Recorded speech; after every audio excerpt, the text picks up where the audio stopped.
Bom dia and welcome to Brazil. Here we are looking at our next country in South America. We were studying Argentina, now we've moved a little to the north to Brazil. So let's talk for a few minutes about Brazil. Some people have actually heard of the most famous city in Brazil, that is Rio de Janeiro, but that's not the capital. The capital is farther inland and it's called Brasilia. Brasilia, the name Brazil actually comes from the Brazil tree that is the country's national symbol, the national tree. The currency, they don't use US dollars, they use the real. And their language is Portuguese, not Spanish. It's the only non-Spanish speaking country in South America. Make sure I say that right. Basically what happened over 500 years ago, Portugal and Spain were both trying to get new land. They discovered this new world after Columbus, and the Pope, head of the Catholic Church, was friends with both the King of Spain and the King of Portugal, and he didn't want them fighting. That would be bad for business. So he drew a line and said, okay, everything on this side of the line Portugal can claim, everything on that side of the line Spain can claim. Well, Brazil stuck over that line, so Portugal claimed it. So it is to this day a former Portuguese colony, and the official language is Portuguese, even though there are a lot of other native languages mixed in there. The government, like I said, they were a Portuguese colony. When they became an independent country, at first they had an emperor, Pedro I and then Pedro II, and that didn't work out so well in the end, so they became a democracy in the mid-1900s. They elect their president, and they elect the members of their legislature who make their laws. So today it is a democracy. Here's an interesting fact. Brazil takes up half of all the land area in South America. It's the fifth largest country in the world, and it has a border. It touches every single country in South America except Ecuador and Chile. Now you may think is a huge number of people there because of all that land. Well, you have to remember, most of the Amazon River system and the Amazon rainforests are in Brazil. That's a huge area that is very sparsely populated. There aren't that many people.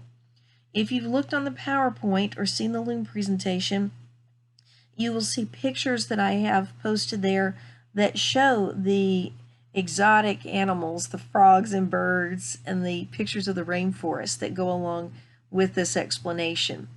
Like I said, the Amazon River system, Amazon rainforest, the largest in the world. Now this is interesting. There are several different kinds of climates there, but there's no cold climate like the Arctic, and there are no deserts. Now they do have kind of an arid grassland like the prairies or the savanna. They do have a lot of beef, cattle, livestock in that area, but they have no deserts at all. Winter, remember they're on the equator, one of the reasons they don't have any really cold climates, but technically most of the country is below the equator. Technically it's still in the tropics. So their winter is from May till October when we're having summer. And like I said, it's kind of hard to tell the difference between winter and summer because there's only a 5 to 10 degree temperature difference usually. So it's like, woo, it's only 90 degrees instead of 100. Either way, it's hot there. It's the tropics. So let's talk a little bit about the people and the culture. On the PowerPoint at this point, there's a picture of Sao Paulo Cathedral. Well, 2/3 or 2 out of every 3 Brazilians claim to be Roman Catholic, so that's where the cathedrals come in. Others claim to be Christians, but they mix a lot of the African beliefs and the native beliefs into their own form of Christianity. So there's a mixed belief system there. People, just in history, people have lived in Brazil for over 10,000 years. Some people date that back to 30,000 years, but we're going to go at least 10. So that's a long time, guys. The Portuguese were the first Europeans to come, like I said, early 1500s. That's when European traditions and religion and language were all introduced. Slavery was very common in Portugal and in Brazil. Many African slaves were brought over to Brazil to work on the sugarcane plantations.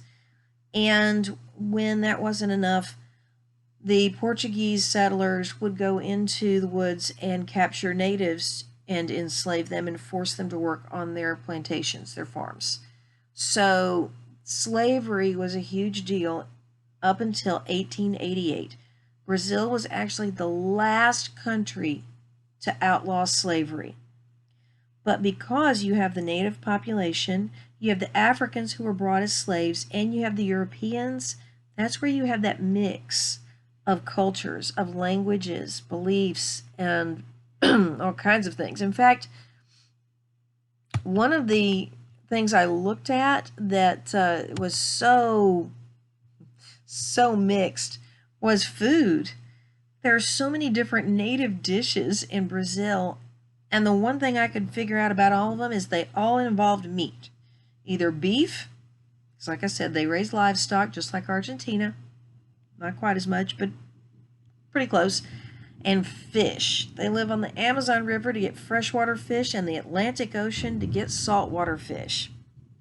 So most of their native dishes involve meat and fish. Now, beyond that, they have all kinds of food. Another aspect of their culture is that families generally stay closer together. You don't generally have a family that, mom and dad and the kids pick up and move halfway across the country and leave the grandparents and aunts and uncles behind.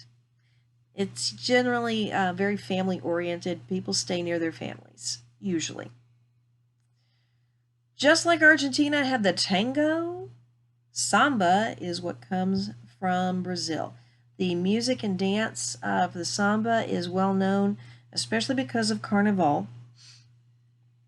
Carnival is for them what Mardi Gras is for us. It happens about the same time of year, and it dates back to the Roman Catholic tradition of you party right up until Ash Wednesday, and then on Ash Wednesday you tell God you're sorry.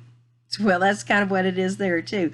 They party at Carnival, and in the PowerPoint there are some pictures of these people all dressed up in these beautiful colors and big headdresses, and there are just thousands upon thousands of people there. Tourists come for Carnival many different years, and it is a huge deal both for tourism, the tourism industry, and in their religious and cultural life.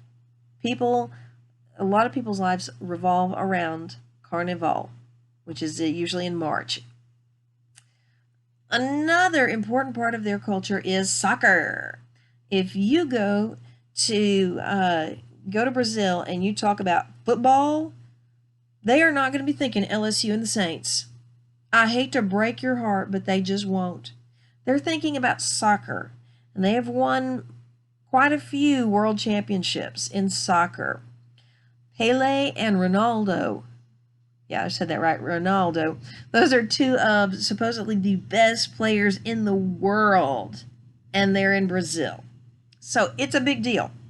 And kind of like Argentina, where I said that a lot of the people that are famous there, that they export, are soccer players, same thing in Brazil. Something else that Brazil is known for is they hosted the 2016 Olympics, the last Summer Olympics 4 years ago. They're the only country in South America to ever host the Olympics. So it's kind of a big deal. If you look up stuff about the 2016 Olympics, you'll find out a little bit about Brazil and the Brazilian culture. And it's kind of, they got some neat stories. All right, and finally, some things to share with you. Their economy.